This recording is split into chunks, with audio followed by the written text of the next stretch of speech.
You're watching Maine Biz Sunday, Maine's business news source. Welcome to Rapid Fire Sunday. With us today to discuss some of the most pressing topics in Maine's business community are Pam Hurley-Moser, president of Hurley Travel Experts in Portland; Yellow Light Breen, a senior vice president of Bangor Savings Bank; Karen Bragdon, CEO of the Maine Heritage Policy Center; and Cynthia Dill, a state representative from Cape Elizabeth and House chair of the legislature's Broadband Strategy Council. Welcome and thanks for coming. Glad you could make it here today. I realized as we were starting this program that you've all been on here on the show before, so we're going to consider you to be regulars, and we're glad you're here. Let's jump right in. We've got a lot of topics to cover, so we want to jump right in. Today's first topic number one, is Show Me the Jobs. While the recession appears to be ending, employment in Maine remains weak and will take 2 to 3 years to recover fully, Charlie Colgan said during his annual Breakfast with Charlie economic forecast. Colgan added that the federal stimulus package has put enormous amounts of money into the economy.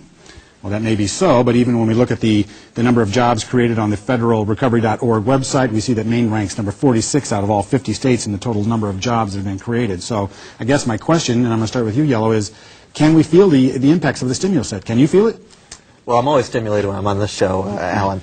I think, for starters, though, anyone who was thinking that a federal stimulus package was going to somehow end this recession in a hurry was just fooling themselves. I mean, the reality is it was going to be bad. We're at 10% unemployment. People who have any money at all are saving it, not spending it. Businesses are not investing. Could the stimulus package keep the worst of the worst from being even worse than it is? Well, I think that was the intent, and hopefully it's achieved a little of that.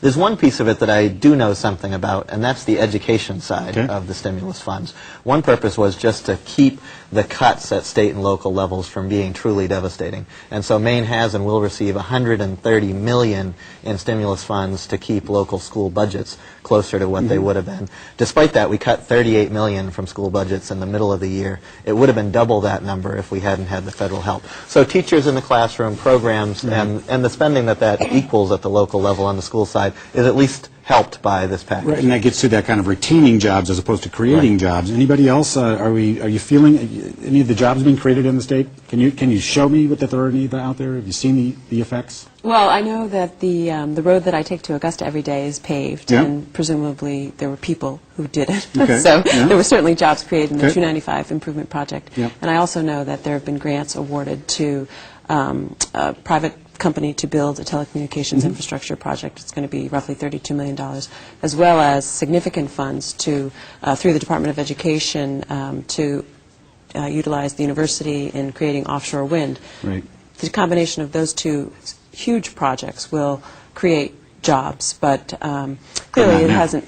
And I think the reason why our Senator Collins, as well as our Washington delegation in the House, supported the stimulus bills because they recognized that it was necessary to at least, like Yellow said, to prevent the worst from worse happening. But Okay, good. So, Sharon, how about you? Well, you really, on its face, Maine's economy is in real trouble. We have as many people working today as we had 10 years ago. So we essentially have this lost decade. In that same period of time, we have 100,000 more people on Medicaid and other welfare programs. And so we've created incredible demand for government services, but we don't have the people working in the private sector to support that. And what we need is to stop believing that government can create jobs and start doing things that will help the private sector, and those private sector jobs come back. Okay, well, let's ask the private sector. Pam, you create jobs, your private business. Have you noticed any of the impact from any of the stimulus spending in Maine? Has it impacted your business at all? It has not. Okay, so you can't really, it hasn't touched you yet? From what I understand, no, I don't feel that. I am cautiously optimistic. When jobs are created, people travel. Right. Right. Okay. Good. So it sounds to me like, a little soon. Even though there's enormous amounts of money been poured into our economy, as Charlie Colgan tells us, that psychological impact hasn't really hit yet, and it's going to take some time, even though those are slowly being created, perhaps. Okay. Good. Let's go on to topic number 2. Lawmakers target business tax breaks. More than half a dozen state programs that extend tax breaks to businesses, some going back as far as 1973, are being scrutinized by the legislature's taxation committee as lawmakers dig to plug a $400 million budget hole. All right, Karen, let's talk to you about this one. I mean, reining in the state budget is, my guess is you're going to think that's a good thing. And we all do, I think. But is cutting business tax breaks a good idea now? Don't we want to stimulate businesses? Well, exactly. And one of the things that the legislature doesn't really seem to appreciate as much is the uncertainty that they create really is a big wet blanket on the economy when it comes to private businesses taking risks and investing capital and creating new jobs. So if you're all of a sudden changing the tax code and getting rid of these breaks that affected how much business paid in taxes, what their expenses were, you're creating uncertainty. And those business owners are going to say, we're not going to take a risk investing in Maine. We're going to grow somewhere else or not grow at all. Okay.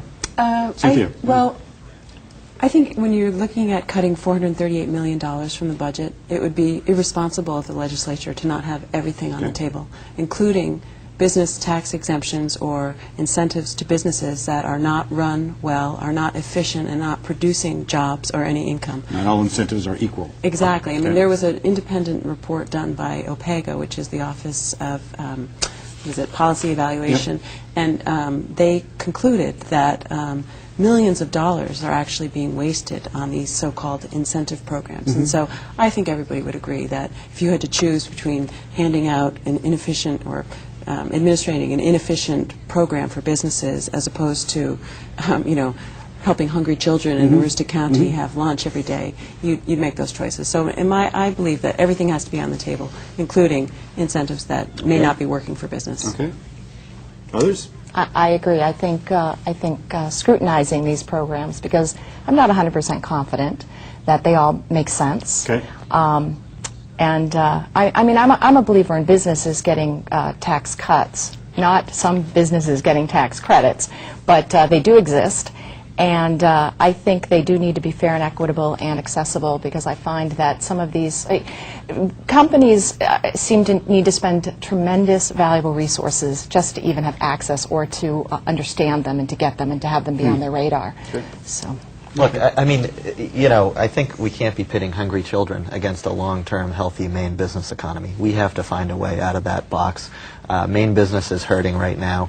They're getting hit with $55 million in additional unemployment premiums. That comes out of the private sector. Those unemployment claims just don't get paid by magic.